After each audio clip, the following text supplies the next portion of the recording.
What's up, everybody? Steve Hollister here with Twisted Steel Welding. I'm out here in the beautiful state of North Dakota.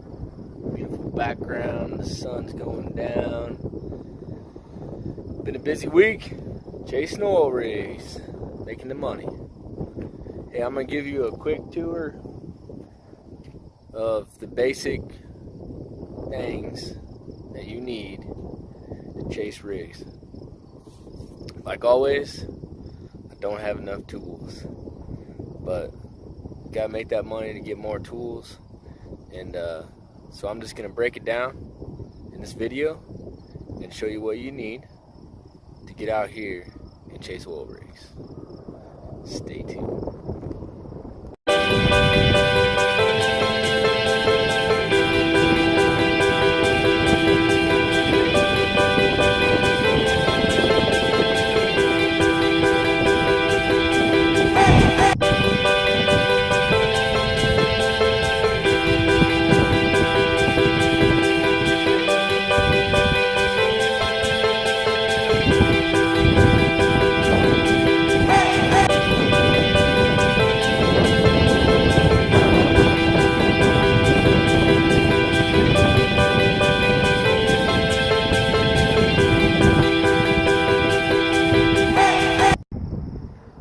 Well, hopefully this wind isn't too bad out here, so you guys can hear what I'm saying, because it is a little windy. We are in North Dakota.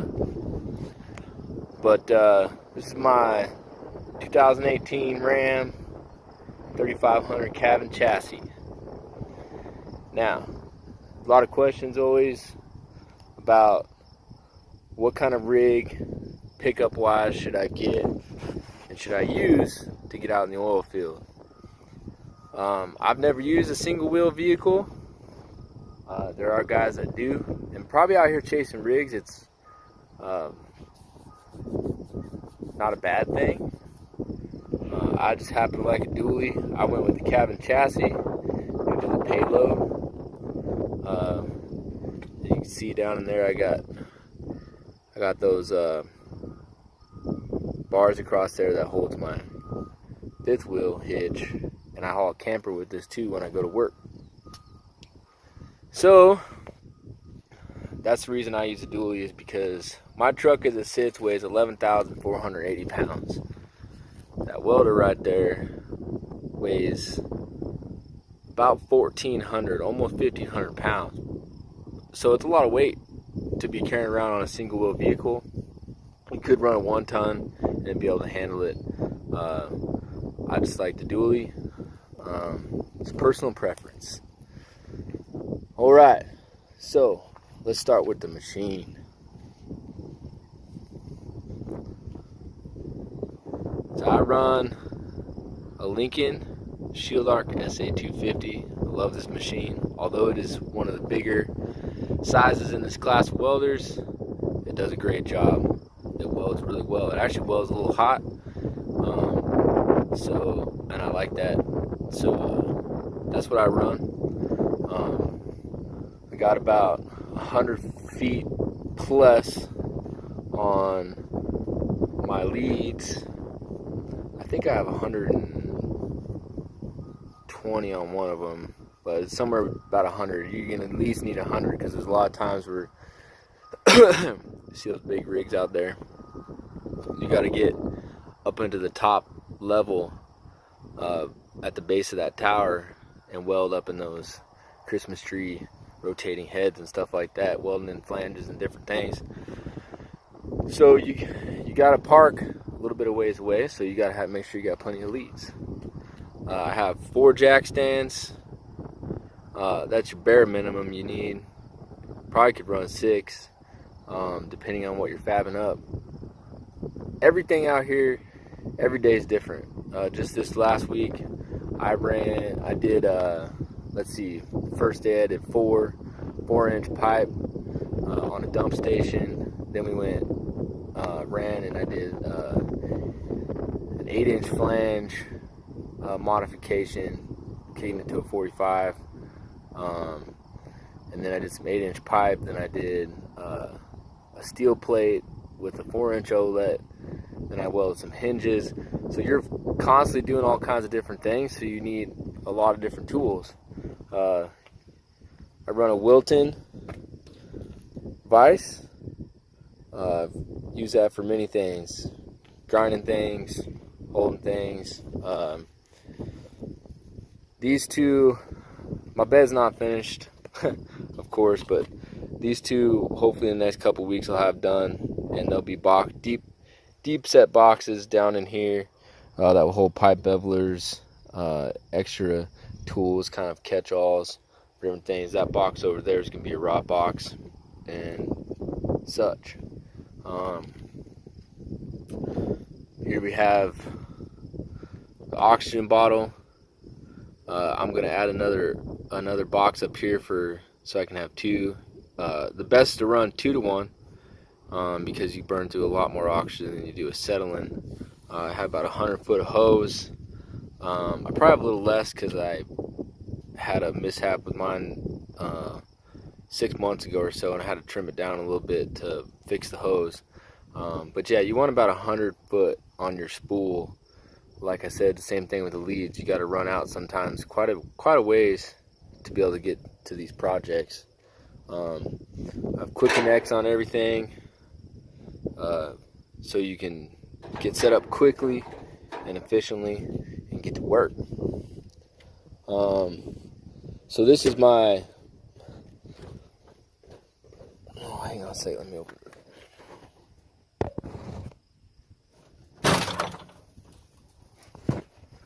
So this box is primarily for grinding, torch stuff, tools. I've got pliers in here, all different kinds of pliers. Got the extra handles, all kinds of, you gotta have soft pads, grinding disc. I run smaller grinders. My biggest one is 5 inches. You could, it's nice to have a 7-inch grinder. But like I said, it's personal preference, and it's whatever you need to get the job done. You always want to run 2. This is the most efficient. We've got torches here.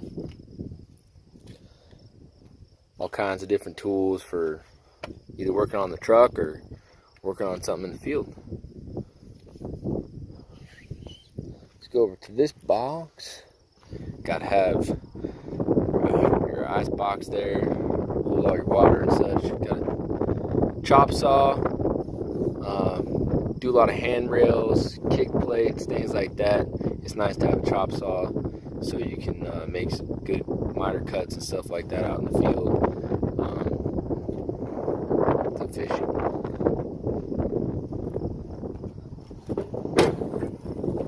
In this box, we got all our fab stuff. We got tape measures, we have drills. This is all my fab stuff. So this is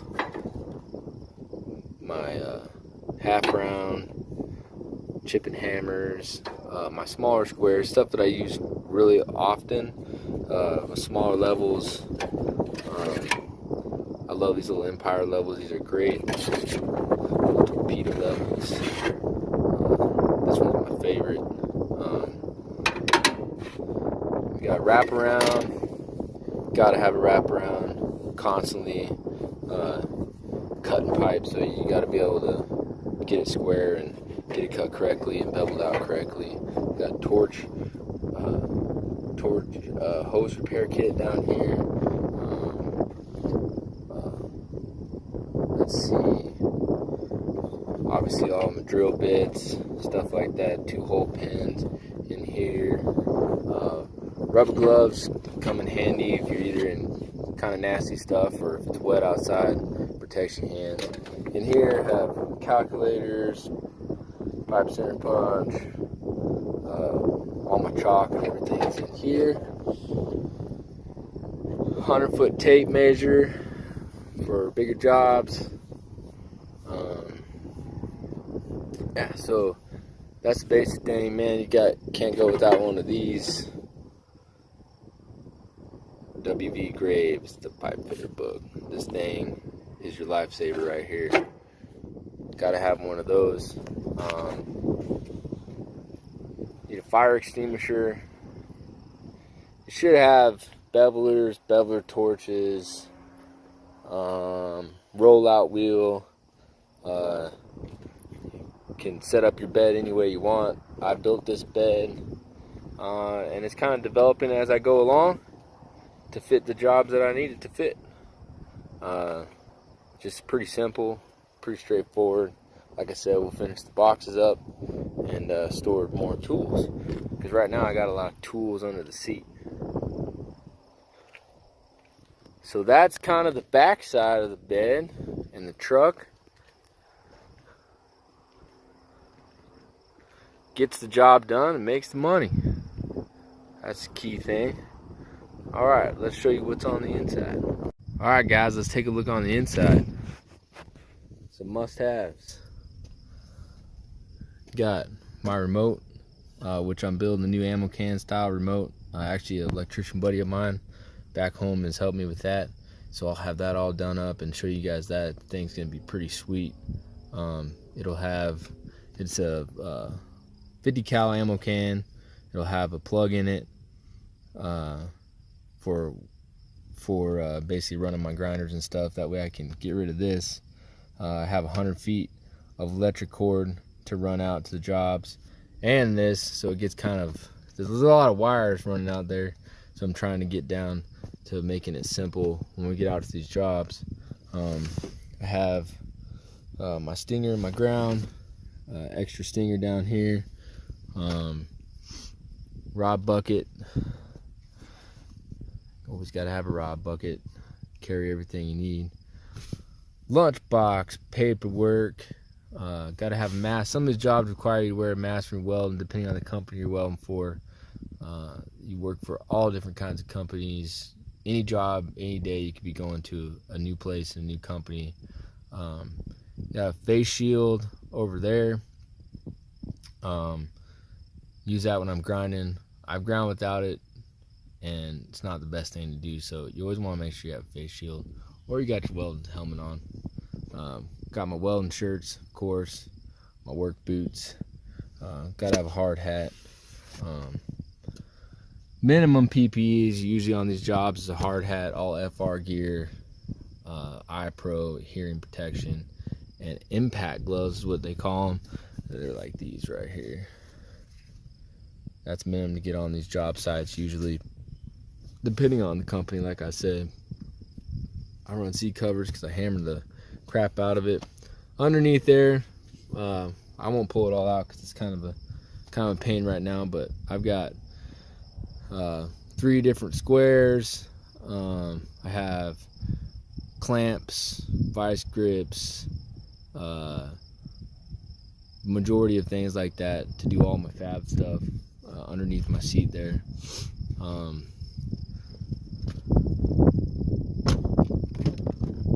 Up front, case of water. You don't ever run out of water when you're out there. Another pipe fitter book.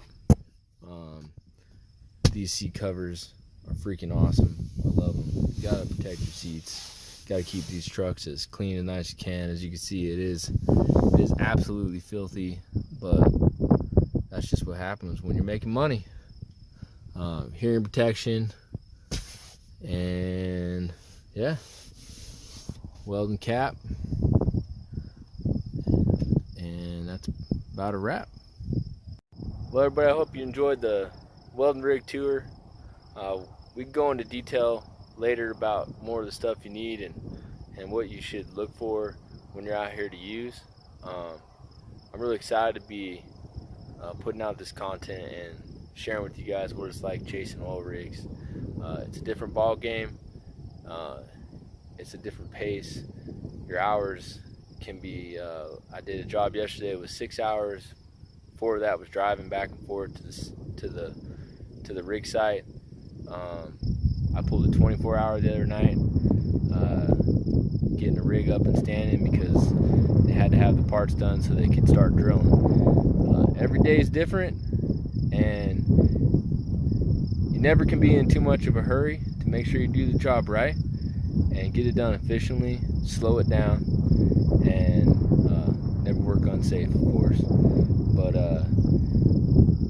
I look forward to sharing with you guys some more about what it's like out here, and what tools you need to bring along with you, and the best practices as we learn together about working out here in the actual oil field, chasing rigs. So hopefully this wind wasn't too bad, and I look forward to our next video. This is Steve Hollister with Twisted Steel Welding. We'll see you next time.